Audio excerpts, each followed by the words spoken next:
recevons aujourd'hui dans le programme de nos activités des webinaires que nous organisons chaque semaine pour parler un peu de la diplomatie africaine et le rayonnement de l'Union africaine. Nous avons l'occasion et la chance aujourd'hui de recevoir son Excellence M. Abdelmalek Kettani, l'ambassadeur de Sa Majesté auprès de la Côte d'Ivoire, pays frère, dont nous remercions d'abord sa disponibilité, qui n'est pas évident avec les aléas de la diplomatie, avec toutes les tâches qui leur incombent, de nous recevoir aujourd'hui, de répondre à notre invitation pour parler un peu de la diplomatie africaine et des relations, bien évidemment, entre le Maroc et les pays frères. Et c'est un plaisir, Son Excellence, Monsieur l'Ambassadeur, bienvenue et merci d'être avec nous ce soir. Merci à vous pour l'invitation. Comme vous le savez, notre réseau, c'est le réseau africain, l'ANSD, c'est le réseau africain pour le développement durable. Mais en gros, c'est un réseau quand même qui regroupe la jeunesse africaine qui s'est mobilisée pour se retrouver autour de ce réseau et de mettre en place des réflexions qui seront vraiment utiles, qui vont être préconisées comme recommandations à nos chefs d'État pour voir comment peuvent être dupliquées ces recommandations au sein de l'Union africaine. Le réseau aujourd'hui est composé de 21 membres fondateurs de 12 pays africains. Il est composé évidemment des experts, des docteurs dans des domaines tels que la politique, l'objectif du développement durable, le capital humain, la gouvernance, l'économie, l'éducation, la coopération internationale et bien sûr l'humanitaire et les droits de l'homme. Donc nos initiatives avec toutes les forces de la société civile pour lutter et éliminer d'ailleurs des formes de migration illégale qui minent aujourd'hui l'Afrique, de migration illégale de la jeunesse, travailler sur les orientations de l'agenda en faveur de la jeunesse, des initiatives continentales aussi pour aborder les questions de la africain au niveau européen et mondial, mettre en avant les bonnes pratiques des pays frères pour le développement et la pérennisation de l'idéal africain. Ça nous permettra d'ailleurs de parler un peu de ce que représente aujourd'hui le leadership de Sa Majesté, le roi Mohammed VI, que Dieu l'assiste, qui fait un travail considérable au sein de son pays, au niveau du Maroc et bien sûr au niveau de l'Union africaine. Donc c'est un leadership qu'il faut dupliquer pour essayer vraiment de pérenniser cette union de 54 États. Voilà, nous avons aussi des recommandations sur la deuxième décennie de l'éducation de l'Union africaine, 2016-2015. Notre réseau aussi pense sur des réflexions concernant le plan décennal de l'Union africaine pour le développement et l'autonomisation des jeunes, et bien évidemment pour la participation à la prise de décision du Parlement de la jeunesse africaine et tout ce qui concerne comme des conférences de ministres ou consultations d'experts. Donc, Son Excellence, pour aller un peu plus profond dans notre conversation, nous parlons aussi de cette période inédite que nous vivons, que nous venons de traverser, c'est-à-dire la pandémie du Covid-19. Et bien sûr, nous continuons d'ailleurs de marcher vers l'inconnu parce qu'on ne sait pas encore quelles sont les évolutions de ce virus. Mais ce qui est sûr, c'est que la réponse du Royaume du Maroc face à la pandémie, le pays entier était mobilisé pour minimiser les dégâts en interne et sur le continent. Ça a été un grand succès. Et quel est votre avis, Excellence, l'impact de cette gestion de crise sur le reste de l'Afrique? Tout d'abord, merci beaucoup pour l'invitation encore une fois. Comme vous le savez, le Maroc s'est mobilisé très rapidement. Début mars, dès que la pandémie a été une réalité à travers le monde, le Maroc a bien compris les enjeux et Sa Majesté lui-même a pris les devants et a pris le leadership, bien entendu, sur la gestion de cette crise. Très rapidement, le Maroc a pris des mesures très importantes, à savoir le fonds dédié à la lutte contre cette pandémie. Et donc, on a vu la réponse spectaculaire et tout à fait honorable de l'ensemble des acteurs économiques marocains qui ont engagé plus de 3 milliards d'euros, alors que le budget initial était prévu autour d'1 milliard d'euros. Et ça démontre encore une fois l'engagement du Maroc, des Marocains, derrière Sa Majesté le Roi pour faire face à cette pandémie mondiale. Le Maroc également s'est mobilisé au niveau industriel en proposant donc des produits pour lutter contre cette pandémie. Le tissu industriel national qui ne produisait pas de masques, ni de respirateurs, ni de gel hydroalcoolique, ni d'autres produits nécessaires à cette lutte, s'est mobilisé en quelques semaines, a pu non seulement assurer l'autosuffisance du royaume, mais aussi l'exportation vers un certain nombre de pays européens, aux États-Unis même, et aussi donc vers les pays africains frères. Comme vous le savez, Sa Majesté a donné ses très hautes instructions pour que cette réussite soit partagée avec nos frères et amis du continent. Et plus de 20 pays, près de 20 pays d'Afrique ont bénéficié d'envois gracieux de ces matériels afin de lutter ensemble contre cette pandémie. Donc ça, c'est un geste fort, c'est un geste à mettre à l'actif de Sa Majesté, bien entendu, mais aussi du Maroc et du tissu industriel marocain, qui a pu répondre de façon efficace et efficiente à cette problématique et pu proposer, bien sûr, des produits de qualité internationale aux normes de l'OMS. Donc ça, c'est une chose pour laquelle on doit se féliciter. Il faut aussi reconnaître aux autorités locales, aux autorités du ministère de l'Intérieur, qui ont pu maîtriser donc un petit peu l'ensemble des mouvements de façon à lutter efficacement contre la pandémie. Donc tous ces éléments-là, je passe les détails, bien sûr le soutien social qui a été accordé aux catégories les moins favorisées, donc avec les détenteurs de cartes RAMED et autres qui ont pu avoir donc un revenu malgré le confinement. Et ça, c'est aussi quelque chose de formidable qu'il faut mettre à l'actif de notre pays, qui a permis à des grandes couches de la population, plusieurs millions de ménages, de traverser aussi bien que possible cette pandémie terrible à laquelle nous sommes encore confrontés. Et je pense qu'il y a une mobilisation, il y a une conscience des enjeux, il y a une volonté d'aller de l'avant et je pense que nous sommes sur la bonne voie. Bien entendu, on voit une recrudescence ces derniers jours de cette pandémie, mais je pense que les décisions qui sont en train d'être prises et qui sont prises permettront de juguler autant que faire se peut ce développement. Ah, merci, Excellence. Et c'est vraiment, je m'y colle, d'ailleurs, je m'engage à confirmer vraiment, puisque nous, on a vécu quand même on était sur le territoire, on est encore ici, donc on a vécu la période du Covid, on a vu que vraiment c'était une grande mobilisation, un succès, et puis c'était bien structuré, cadré.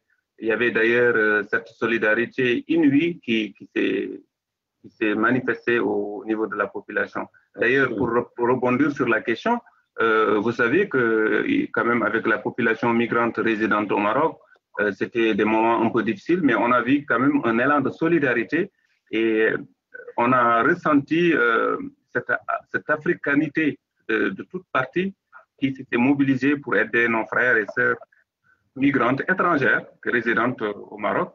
Il y a eu l'aide de l'État, bien évidemment, mais surtout la grande mobilisation de la société civile qui se sont mobilisées pour aider non seulement les Marocains, mais aussi aider des populations étrangères. Et au niveau de la Côte d'Ivoire, pays frère, est-ce que aussi ces populations étrangères qui résident, je sais que vous avez beaucoup travaillé, on a visualisé un peu vos activités pendant cette période avec les ressortissants marocains, ce qui était bloqué, votre mobilisation pour les aider sur ce qui était consulaire et même social.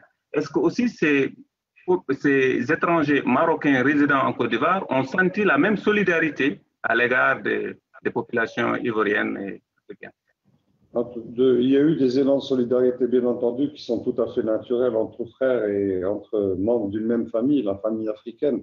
Je vous félicite pour avoir soulevé africains au Maroc. J'ai vu des vidéos absolument magnifiques et j'ai vu aussi la mobilisation de la société civile dont vous faites partie pour venir en aide aux étudiants, aux autres migrants qui étaient au Maroc dans des situations un peu difficiles. Mais en tout cas, pour ce qui concerne la Côte d'Ivoire, nous avons organisé au sein de l'ambassade avec des associations locales des actions de solidarité de façon à venir en aide aux personnes de la commune de Cocody. Nous avons donné aux familles nécessiteuses ou en situation de précarité économique marocaine un certain nombre d'aides, mais bon, bien entendu, les associations marocaines ont des moyens limités, l'ambassade aussi, mais nous avons fait quand même des gestes importants avec l'aide des entreprises marocaines établies en Côte d'Ivoire qui, chaque fois qu'on les sollicite, répondent favorablement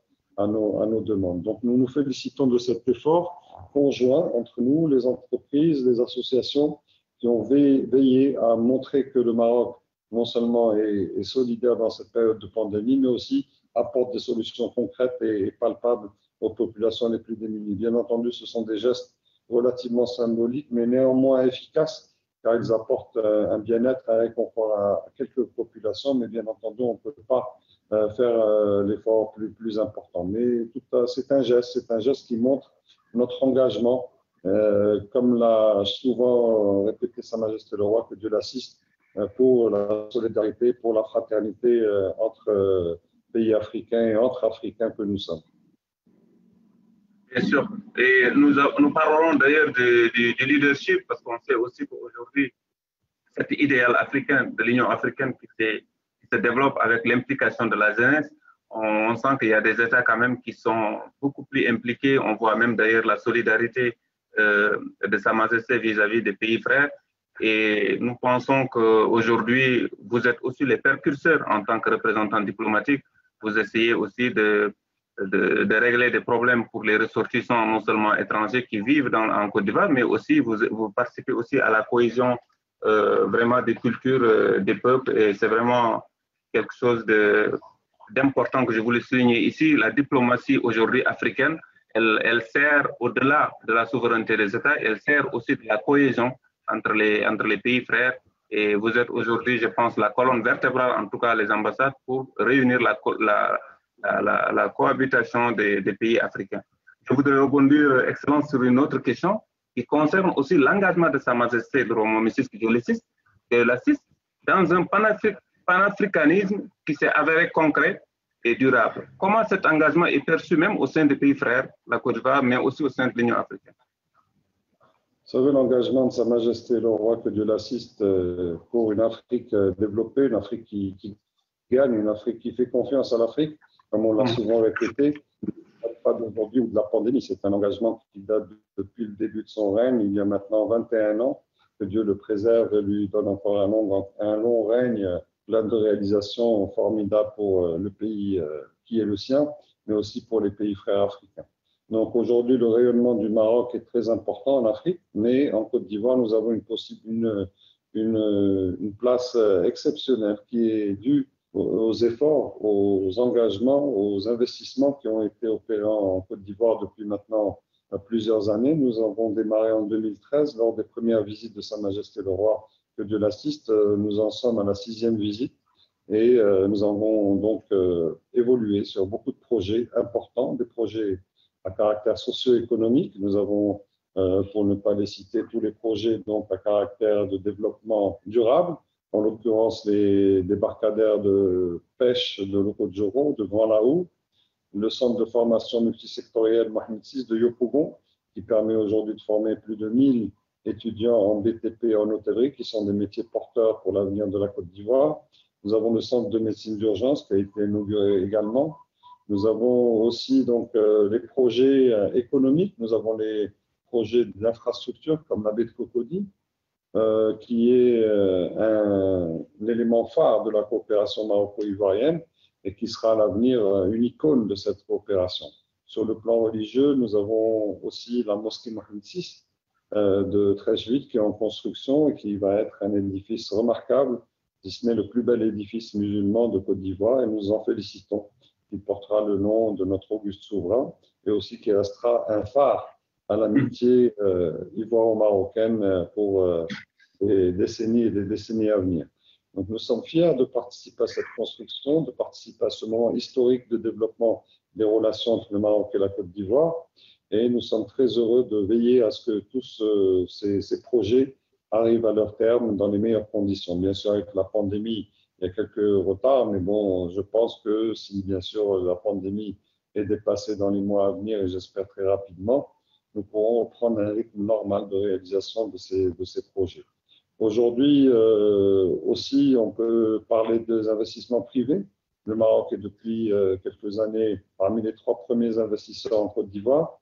Les entreprises privées ont développé des entreprises ex nihilo ou ont racheté des entreprises locales, en particulier dans les banques, dans les télécoms, etc., qui en ont refait des fleurons de l'industrie de la Côte d'Ivoire, qui a permis d'employer beaucoup de jeunes, mais aussi envoyer beaucoup de jeunes en formation au Maroc pour apprendre les métiers respectifs des différents secteurs et aussi développer donc des projets porteurs. Je parle aussi du BTP, avec donc où l'immobilier avec les grands groupes internationaux maintenant, les groupes internationaux marocains qui ont investi lourdement. Je pense au groupe Doha, Alliance, le groupe Palmeraie.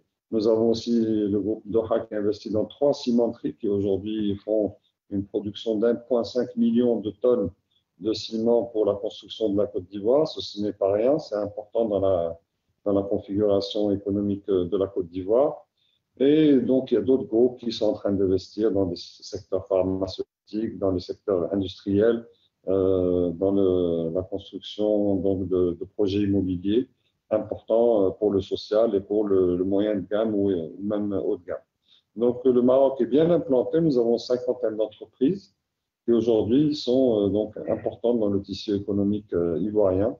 Et nous accompagnons ces entreprises tous les jours. Nous sommes en contact permanent, bien sûr, avec toutes ces entreprises et veiller à ce que leur donc, situation évolue favorablement et intervenir le cas échéant si jamais il y avait un problème. Mais bon, pour l'instant, nous n'avons pas trop de soucis à nous faire.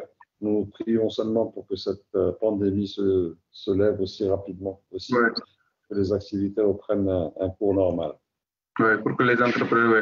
Et j'imagine que les entreprises aujourd'hui ont été beaucoup touchées par rapport à cette pandémie. Mais comme vous le dites tout à l'heure, je pense que le Maroc, vu par sa vulgarisation des entreprises à l'étranger, on le sent partout, hein, à Dakar, même dans les villes les plus repoussées de l'Afrique, il y a la présence des entreprises et des banques, des industries aujourd'hui marocaines, des centres de formation. Centres de formation, les entreprises. Avec appui et et je pense que c'est quelque chose qu'il faut développer au sein même de l'Union africaine, c'est que tous les pays doivent avoir la même vision pour harmoniser cette économie africaine. En tout cas, nous, la jeunesse, c'est notre, je le dis tout le temps, les hommes et femmes de ma génération ont toujours rêvé qu'il y ait cette harmonisation d'économie africaine, que ce soit sur l'éducation, la culture et tout ce qui est développement économique, qu'on soit à Addis Abeba ou à Rabat, qu'on se sent toujours citoyen africain. Et il y a des pays aujourd'hui vraiment qui essayent de montrer la voie, comme le fait le Maroc, sur cette politique. Donc, on ne peut que saluer cela. Excellence, pour avancer un peu, je pense aussi qu'en tant que représentant diplomatique, vous avez un peu peut-être d'idées ou de réflexions à nous donner, nous, en tant que réseau, hein, pour voir comment on peut faire pour impliquer davantage la jeunesse dans la durabilité des échanges bilatéraux entre les pays. Moi, je pense que déjà l'approche du Maroc, sous l'égide de Sa Majesté le Roi, est une approche pragmatique, une approche qui a dépassé les clivages hérités de la guerre froide. Je pense de plus en plus de pays comprennent cette nouvelle dynamique absolument incontournable pour la création d'emplois, pour le développement des économies respectives des pays. Qui de mieux que cette relation exceptionnelle entre le Maroc et la Côte d'Ivoire, qui aujourd'hui permet de montrer que cette approche est l'approche gagnante, l'approche qui dépasse les vicissitudes d'un autre âge et qui permettent le développement donc d'une économie intégrée comme dans de la zone de libre-échange économique en Afrique. Et nous espérons que cette nouvelle dynamique qui sera insufflée par cette zone de libre-échange sera une réalité pour les années à venir. Bien sûr, ça prend du temps et une harmonisation, comme vous l'avez si bien dit, au niveau économique qui doit être faite, au niveau des textes législatifs, au niveau douanier, au niveau sécuritaire, parce que vous savez qu'il y a un certain nombre de problématiques sécuritaires à travers le Sahel en particulier. Et donc, tous ces éléments-là mis ensemble font une équation relativement complexe. Il s'agira de dépasser avec un leadership et une vision. Et je pense que la vision de Sa Majesté le Roi, que Dieu l'assiste, c'est une vision positive, humaniste, constructive et qui a une vision vraiment pour l'avenir de l'Afrique et de sa jeunesse. Vous avez parlé de la jeunesse. Je pense que l'Afrique a un potentiel formidable. Je le vois tous les jours en Côte d'Ivoire avec ces jeunes pleins de talent. On voit d'ailleurs au Maroc aussi qui viennent étudier, qui viennent faire un certain nombre de choses sur le plan culturel, sur le plan artistique. Et cette potentialité doit être canalisée pour la construction et le développement de leurs pays respectifs et de tous nos pays respectifs. Parce que c'est dans l'harmonisation, c'est dans la cohésion et l'intégration africaine qu'on pourra avoir notre salut. Chaque pays en lui-même est relativement petit quand on compare les pays africains à des économies internationales, mais ce n'est que dans la cohésion globale qu'on pourra développer, avoir la masse critique qui permettra de peser. Vous avez mentionné tout à l'heure l'Union africaine, comment l'Union africaine pourra peser sur l'échiquier international. C'est en intégrant bien sûr les économies, en développant ses propres capacités et bien entendu avec le partenariat non seulement des bailleurs de fonds internationaux, mais aussi des grandes puissances internationales qui doivent comprendre que l'avenir de l'Afrique passe par la jeunesse, mais aussi par l'entraide et l'investissement dans cette jeunesse, que ce soit au niveau formation, que ce soit au niveau santé, ce qui a été de plus en plus montré avec acuité lors de cette crise du Covid, mais aussi le développement d'investissements qui permettront de réduire les dépendances par rapport aux importations, mais aussi pour développer d'autres marchés, que ce soit des marchés de consommation bien entendu, mais aussi tous les marchés d'infrastructure qui sont très très importants, car les besoins sont effectivement très importants. Il y a eu beaucoup d'années dans certains pays de guerre, d'instabilité politique, etc., qui aujourd'hui doivent être dépassés par une approche démocratique, par une approche humaniste, par une approche pragmatique, conformément donc à la vision de Sa Majesté le Roi. Tout à fait. D'ailleurs, je pense que, comme je le disais tantôt dans un article, que vraiment la réactivité du royaume par rapport au Covid et la gestion est telle qu'elle a été décrite et telle qu'elle a été vraiment magnifiée partout en Europe et même aux États-Unis, tout le monde en parlait.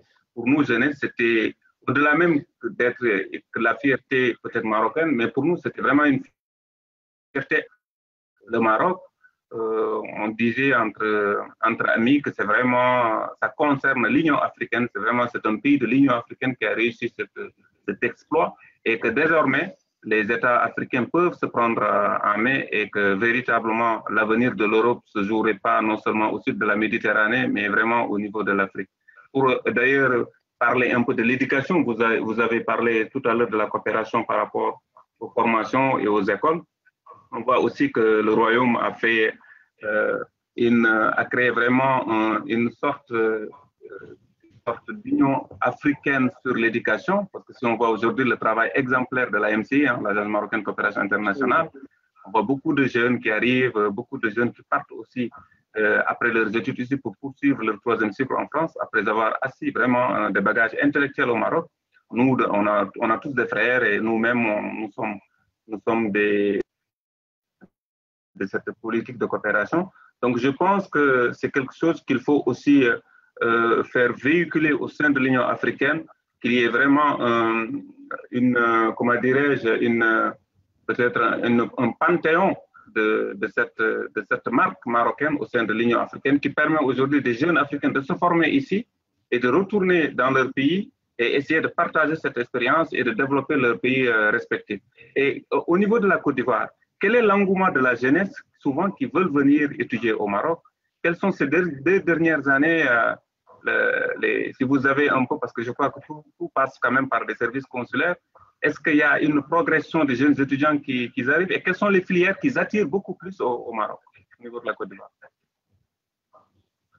Alors, tout d'abord, la jeunesse ivoirienne adore le Maroc. D'abord parce que le Maroc a une politique ouverte. Il n'y a pas de visa pour aller au Maroc. Ça, c'est aussi une décision très importante qui va dans le sens de l'intégration africaine, de l'ouverture des frontières à nos frères et sœurs de la Côte d'Ivoire. Ça, c'est une excellente nouvelle. D'ailleurs, ils adorent tous le Maroc. Tous ceux qui ont été au Maroc reviennent avec des souvenirs formidables, les étudiants qui ont fait leurs études au Maroc, mais aussi ceux qui veulent y aller.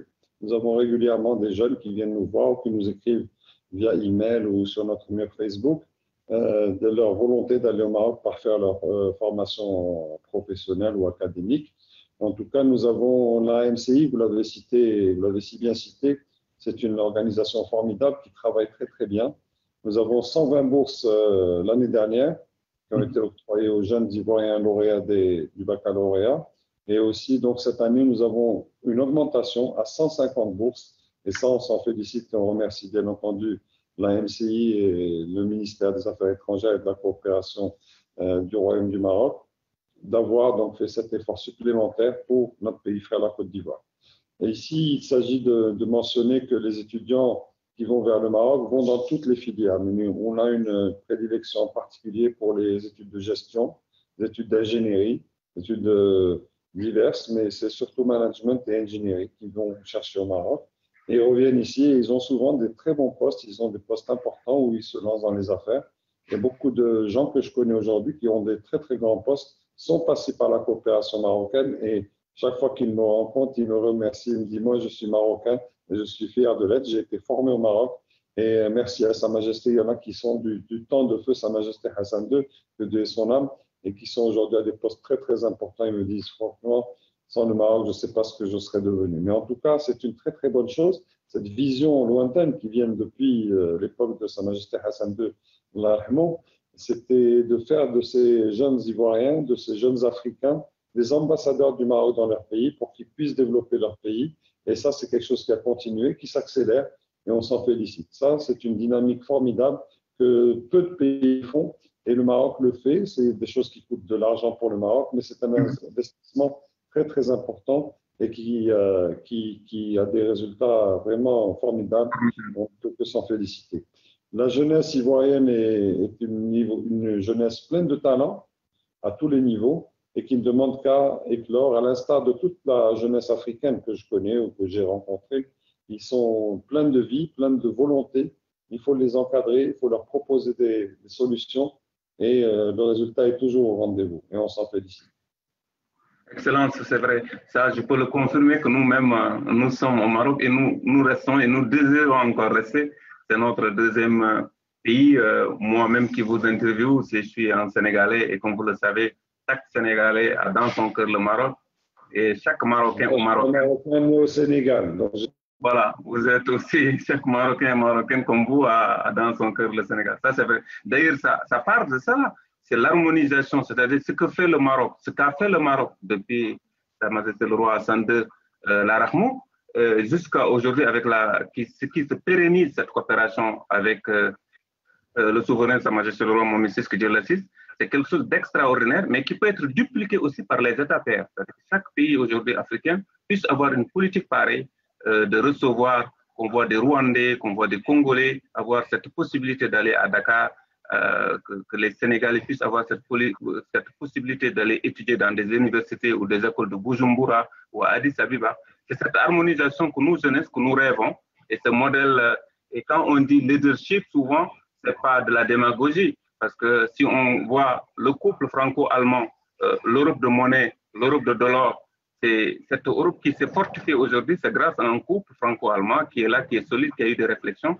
Et nous pensons que ça peut être possible avec des pays qui prennent le leadership comme le Maroc, sous l'impulsion de Sa Majesté, qui est un visionnaire, et avec d'autres pays d'Africains d'ailleurs qui accompagnent, des chefs d'État, et que pour que l'Afrique puisse vraiment retrouver son idéal, non seulement politique, mais économique et social, bien évidemment. L'Union africaine excellente, c'est 54 États qui forment cette union aujourd'hui, qui essayent, au-delà de tout ce qui est comme problème, de mettre en place des réflexions ou des politiques de développement. C'est très compliqué parce que, comme vous l'avez dit, il faut voter, et il y a beaucoup de choses à faire passer, des textes là, au niveau du Parlement africain. Mais il y a un phénomène qui mine, excellence, l'Afrique, c'est aussi l'immigration irrégulière. Aujourd'hui, des jeunes qui quittent la Guinée, la Côte d'Ivoire, le Sénégal, qui prennent la route de l'espoir, qui malheureusement, cette route devient la route de la mort, qui souvent sont délaissés, souvent se retrouvent sans formation, sans éducation, sans la possibilité d'avoir un petit emploi de survie et qui ne choisissent qu'un seul moyen, c'est l'exil, c'est de partir. Le Maroc joue un rôle très important pour l'accueil de certains, qui est confronté aussi à cette problématique vis-à-vis de l'Europe, de la Méditerranée, qui essaye de faire son maximum, on a vu avec la politique migratoire qui a été mise en place en 2013-2014. Sa Majesté le roi Mohamed VI, que Dieu l'assiste. D'ailleurs, l'Union africaine elle-même a mandaté le Maroc de mettre en place une politique migratoire africaine et qui veut dire que, comme on le disait au début, que c'est une harmonisation de toutes les politiques qui peuvent faire marcher l'Afrique. Quel est selon vous vraiment le salut ou les solutions qu'on peut apporter à des pays frères pour que ces jeunes aujourd'hui, en tout cas, aillent ou de prendre la route? Vous savez, moi, avant d'être ambassadeur, je suis un opérateur économique. Je crois une chose, c'est le développement par l'économie, le développement par l'investissement. Il s'agit aujourd'hui d'avoir des pays économiquement stables ou politiquement stables également pour que les investisseurs puissent s'intéresser à tous ces pays qui ont des potentiels formidables, mais qui sont malheureusement hypothéqués souvent par des luttes internes, par des problématiques politiques qui sont regrettables des fois. Et donc, il s'agit pour cette Afrique de prendre conscience de la nécessité impérieuse d'assurer une stabilité, une paix interne pour attirer les investisseurs, pour que les investisseurs viennent dans leur pays et viennent développer des usines. Pourquoi le Maroc, grâce à la stabilité dont nous jouissons depuis un certain nombre de décennies maintenant, depuis longtemps, depuis l'indépendance, grâce à l'institution monarchique, pilier incontournable de la stabilité du Royaume du Maroc, nous a permis de développer des écosystèmes formidables comme l'aéronautique, l'automobile, le développement de la politique des barrages, etc., qui ont créé des emplois pour les jeunes Marocains, des formations, etc. Le Maroc est un pays relativement limité en termes de ressources. Nous avons les phosphates, nous avons l'agriculture, les pêches, le tourisme, etc. Nous n'avons pas de ressources et nous avons fait des choses qui sont au-delà d'un certain nombre de pays qui ont ces ressources-là. Grâce à la vision de Sa Majesté, grâce à la volonté de toutes les parties prenantes et tous les corps de métier du Maroc, et on l'a vu encore une fois, comme je l'ai dit tout à l'heure, avec la mobilisation pour la production des produits nécessaires à la lutte contre la pandémie.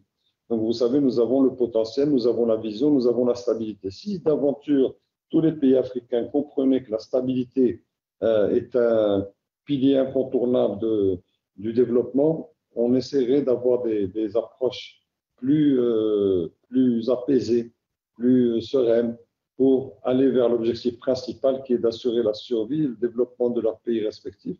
Si les gens trouvent des emplois, trouvent une vie honnête et décente dans leur pays, je ne pense pas qu'ils vont traverser des déserts ou des mers pour aller échouer, même en Europe, même quand ils y arrivent.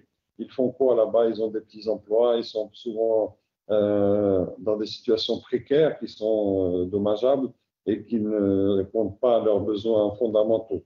Donc les besoins fondamentaux se trouvent dans leur pays, mais il faut les assurer avec des investissements, comme nous l'avons fait à titre pilote, si vous voulez, en Côte d'Ivoire, avec l'Institut de formation donc, des métiers de l'hôtellerie et du BTP. Nous avons assuré une vie décente à un certain nombre de marieuses qui travaillent à Locodjoro et à Grand Laou. Nous avons des usines qui ont été créées pour créer de l'emploi, des formations qui ont été proposées. Et ça, c'est l'approche pilote qui devrait être peut-être dupliquée par un certain nombre de pays, non seulement africains, mais également peut-être européens ou autres, pour tirer l'Afrique, de la jeunesse de l'Afrique vers le haut. Et tirer cette jeunesse qui ne demande qu'à être aidée et à être soutenue pour aller vers donc un avenir plus intéressant et plus surtout décent et plutôt dans la dignité. Parce que les jeunes aspirent à la dignité, aspirent à une vie normale et il faut leur proposer ça dans leur pays. Nous sommes encore loin, nous en sommes encore loin dans beaucoup de pays, dans la plupart des pays malheureusement, mais il y a des efforts qui sont faits, il y a des gouvernements qui ont fait des efforts et la direction est bonne dans un certain nombre de pays. Nous parlons en particulier de la Côte d'Ivoire, qui a connu, comme vous le savez, depuis un certain nombre d'années, depuis l'avènement du président Ouattara, donc depuis 2010-2011, donc une croissance soutenue, des investissements soutenus, des développements économiques, infrastructurels, socio-économiques importants. Bien sûr, beaucoup reste à faire, mais c'est la bonne voie. La Côte d'Ivoire est un exemple aujourd'hui qu'on peut prendre, une stabilité retrouvée, des investissements étrangers de par le monde. Il n'y a pas que le Maroc, il y a beaucoup de pays internes du monde entier qui viennent investir en Côte d'Ivoire parce que le potentiel de l'Afrique est invraisemblable. Encore tout à faire. Économie, développement, logements sociaux, routes, barrages, électrification, et j'en passe, et industries diverses et variées. Pourquoi dépendre, exporter encore en 2020 des matières premières et importer des produits finis avec des prix et donc les termes de l'échange de plus en plus défavorable avec l'évolution économique à l'échelle internationale. Donc, il s'agit pour cette Afrique de prendre son destin en main avec des chefs d'État bienveillants, des chefs d'État visionnaires, comme nous l'avons avec, grâce à Dieu, Sa Majesté le roi Mohamed VI, que Dieu l'assiste. Excellent, c'est vrai. C'est vrai qu'au niveau de la Côte d'Ivoire aussi, comme vous l'avez dit, c'est un pays qui se développe. Hein. On voit les données macroéconomiques. Son Excellence le Président Ouattara aussi qui fait un travail excellent au niveau de son pays.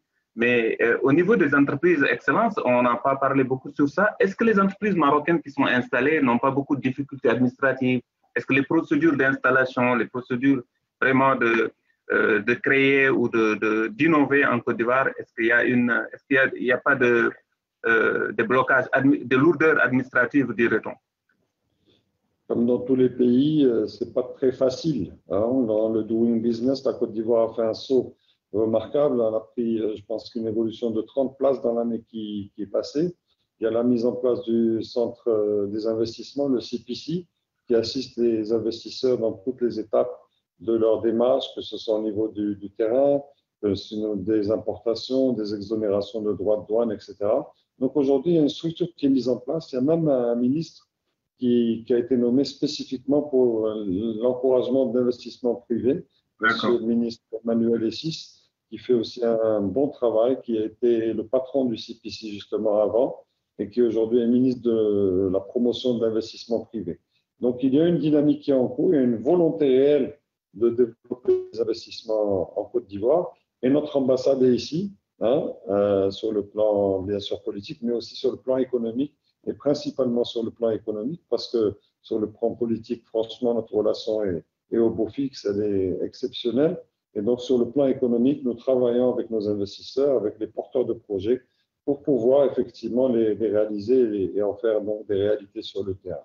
Excellence, que penserez-vous d'une route de chemin de fer Rabat-Addis Abeba? Écoutez, je ne suis pas spécialiste du chemin de fer, très honnêtement. Très honnêtement, je pense qu'il faudrait peut-être développer ce genre de projet, surtout vers l'Afrique de l'Ouest. Ouais. Géographiquement parlant déjà, et aussi culturellement, et aussi donc, économiquement, je pense que ça serait une très très bonne chose. Vous avez vu le projet de gazoduc, pour nous parler des grands projets qu'a initié Sa Majesté avec les autorités nigérianes pour développer l'exportation du gaz nigérian, donc du Nigeria vers l'Europe en passant par tous les pays de la côte ouest du continent, et qui permettra la création d'écosystèmes performants, que ce soit au niveau de l'industrialisation, de l'électrification et tous les besoins qui peuvent être bien sûr satisfaits avec cet apport de gaz naturel venant du Nigeria. Donc c'est un projet de longue haleine de 25 milliards de dollars. Et je pense que c'est un projet fondateur de cette Afrique de l'Ouest du développement. Bien sûr, idéalement, on devrait avoir des autoroutes donc du Maroc vers Lagos, en passant par... Mais bon, je pense que c'est quelque chose... Il faut avoir cette vision perspective, positive, mais qui viendra dans les décennies et peut-être même plus tard. Mais en tout cas, il faut poser les jalons de cette vision. Et aujourd'hui, le Maroc et l'Afrique globalement sont dans cette phase de prise de conscience qui leur permettra effectivement de poser graduellement les piliers de cette coopération et de ce développement du continent sur les décennies et même peut-être plus à l'avenir. C'est un rêve excellence parce que, comme vous le savez, nous, on voit un Berlinois qui peut aller à Paris ou qui peut se promener à München ou à Prague. Donc, nous, jeunes, nous pensons aussi que c'est beau de voir qu'un habitant de Dakar puisse se promener à Bujumbura ou bien à Addis Abeba ou à Lagos, comme vous l'avez dit. C'est peut-être trop rêvé, mais nous pensons que c'est vraiment intéressant de mettre en place ce genre d'initiative, peut-être dans le futur, Inch'Allah. Excellence, vous savez aussi... Nous avons déjà les autoroutes au Maroc de Tanger à Dakhla. Et nous sommes disposés, je pense, dans les années à venir, à aller plus loin avec l'aide, bien sûr, de nos pays frères et amis. Et je pense que tous ensemble, on peut y arriver. Tout à fait. Merci, Excellence. Vous savez aussi que l'Observatoire migratoire africain va être, Inch'Allah, installé au Maroc bientôt, d'ailleurs avec le mandat de l'Union africaine a décerné au Maroc, vu le leadership et de ce bon exemple de sa gestion migratoire, qu'on peut toujours améliorer, mais il faut dire que c'est le Maroc quand même qui a été le premier État africain à mettre en place une stratégie nationale d'immigration d'asile, à mettre en place un ministère dédié à l'immigration. Et aujourd'hui, l'harmoniser africainement, je pense que ce serait un atout pour essayer de limiter les dégâts qui sont causés par l'immigration clandestine. Donc, elle va être installée bientôt, Inch'Allah. Et pensez-vous que vraiment ce serait une solution idéale pour essayer d'endiguer cette problématique d'immigration clandestine, si elle va vraiment être harmonisée au sein de l'Union africaine, au sein de 54 États? Alors, le mandat qui a été donné au Observatoire d'immigration en Afrique, qui sera installé à Rabat, a pour objectif de mieux comprendre l'immigration, de comprendre les flux migratoires à travers le continent, d'analyser les tenants et les aboutissants de façon à mieux les gérer et mieux essayer de les juguler en amont avec les politiques publiques nécessaires. C'est un observatoire, comme son nom l'indique, qui permettra d'avoir une vision claire de ce phénomène important qui, j'espère, pourra être limité dans le temps à l'avenir avec les investissements, avec les développements qui doivent arriver en Afrique. Sans quoi, donc, avec la croissance économique, avec le développement des besoins, avec le retard au niveau des croissances économiques de certains pays, ça ne pourra que donc devenir plus problématique à l'avenir. Donc, il s'agit de prendre les choses en main, encourager les investissements, mais les investissements, comme je l'ai dit, ne se font pas dans des pays où il y a des problématiques d'instabilité ou de guerre ou de problèmes terroristes. Malheureusement, et on ne peut que le déplorer pour l'instant, beaucoup d'efforts sont faits dans ce sens pour essayer de limiter ces problèmes, mais bon, il y a encore beaucoup à faire. Excellence, je rappelle que vous êtes l'ambassadeur de Sa Majesté au niveau de la Côte d'Ivoire, un pays frère d'ailleurs. Et nous saluons vraiment votre disponibilité aujourd'hui. Nous vous en remercions beaucoup. Et vous remercions aussi pour tout le travail que vous faites, parce que nous vous suivons aussi sur les réseaux sociaux, surtout pendant la période du Covid. On a vu vraiment votre mobilisation à l'égard des citoyens marocains qui étaient bloqués et ceux qui avaient besoin de l'aide. Nous vous remercions beaucoup. En tout cas, félicitations pour votre engagement. La jeunesse africaine qui veut aller de l'avant, et ça, on ne peut que s'en féliciter. Et je vous, encore une fois, salue et vous remercie de m'avoir pensé à moi et pour vos gentils mots à mon égard. Je ne fais que mon travail, conformément aux hautes instructions de Sa Majesté, à savoir veiller sur le bien-être et la quiétude de la population marocaine en Côte d'Ivoire et veiller au développement des relations économiques et politiques entre nos deux pays frères qui aujourd'hui se portent bien sûr à merveille. Et on ne peut que donc nous réjouir de cet état de fait. Merci beaucoup encore et au plaisir de vous revoir, mon cher ami. Merci beaucoup, Excellence. Merci beaucoup. Et bien de choses à la Côte d'Ivoire. Merci beaucoup. Merci. Merci. Au revoir.